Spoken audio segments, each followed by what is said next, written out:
tabia tu ya watu kuto kukumbuka kile wakati mwingine kuweza kubeza mambo mazuri. Unajua kuna wakati unakwambia mtu anapokuwa anafanya jambo jema ni vema ukaweza kumpa credit kwa sababu ni kitu ambacho kinakwenda kutengeneza mwanga. Ukiangalia na mimi nashangaa Simba anaingia hatua ya nusu finali ya kombe la shirikisho na imeonekana ni kama kitu cha surprise, mpaka hapa na furaha kubwa. Sio kitu kibaya kuweza kufurahia mafanikio yaliyopata ukizingatia kwamba hawajawahi kufika kwenye hii hatua, lakini ndio hao ambao walikuwa wanabeza hili kombe kwamba sio kombe, sio chochote kitu, ni kombe la kawaida, ni kombe la watu ambao hawana uwezo, walifika mbali zaidi kuweza kuzungumzia. Lakini leo hii wakiwa bado wamebakia na hatua moja mbele kufikia ambako wenzao walifikia, tayari imekuwa ni kama kitu kikubwa kwao. Kwa hiyo manangu nini? Kwamba ifike hatua tuweze kuwa na uwezo au tuwe na tabia ya kuappreciate mazuri wenzetu wanayoyafanya.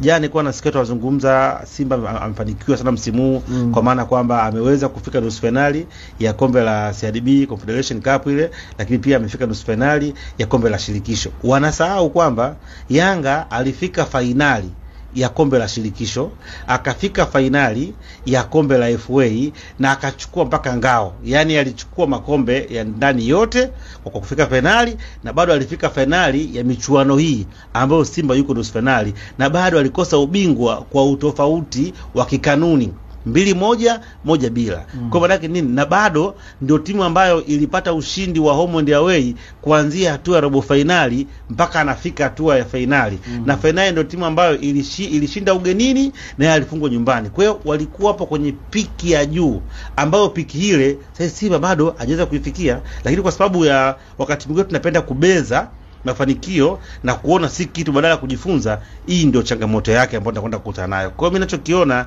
ni kama tu ni watu ambao waliweza kuona mazuri ya Yanga lakini wakashindwa kuyazungumza katika ile zana ya kwamba ni sizitaki mbichi hizi. Leo hii wako hatua moja nyuma, lakini kama vile tayari wamefika finali na wamechukua bingwa. Hatubezi, lakini lazima wawe na uwezo mashabiki wa soka na wadau wa soka wa kuweza kutambua jitihada. Tunapozungumzia Yanga wapo kwenye ubora wa hali ya juu, tunamaanisha